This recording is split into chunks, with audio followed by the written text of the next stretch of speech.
ওই নবীর মেয়ে ফাতেমার দিকে তাকাইয়া দেখো, ইন্তেকালের আগে গো মা ফাতেমা ডাক দিয়া কয়, স্বামী মক্কা মদিনার কোন মানুষ আমারে দেখে নাই, আমি লম্বা ছিলাম না বেটে ছিলাম, আমি খাটো ছিলাম না মোটা ছিলাম না চিকন ছিলাম, কেউ আমারে দেখে নাই।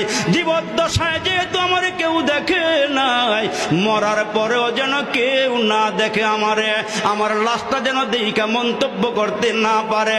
হে স্বামী, তোমার দুইটা সন্তান হাসান হোসাইন রে লইয়া আর তুমি আর দুই হাসান হোসাইনকে লইয়া আমি মারা গেলে আমার খাটিয়াটা রাইখা জানাজা পইরা তিনজনে খাটিয়াটা কাঁধে উঠাইয়া আমারে দাফন করিয়া দিও, দুনিয়ার কোন মানুষকে আমারে দেখাইও না।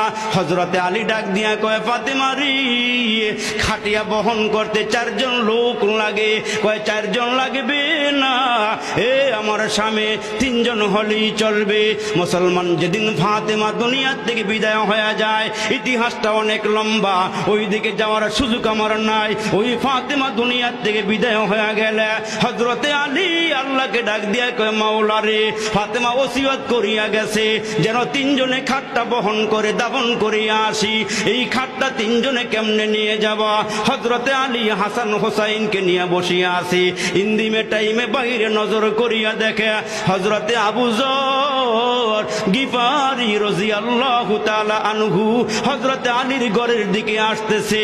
হযরতে আলী ডাক দিয়া কয়, হাসান হোসাইন রে, ওই যে আবু যর গিফারি রে দেখা যায়। কাছাকাছি আসলে পরে হযরতে আবু যর গিফারিকে ডাক দিয়া কয়, আবু যর, তোমাকে এই মুহূর্তে এখানে কে পাঠাইলো, কে আসার জন্য বলেছে?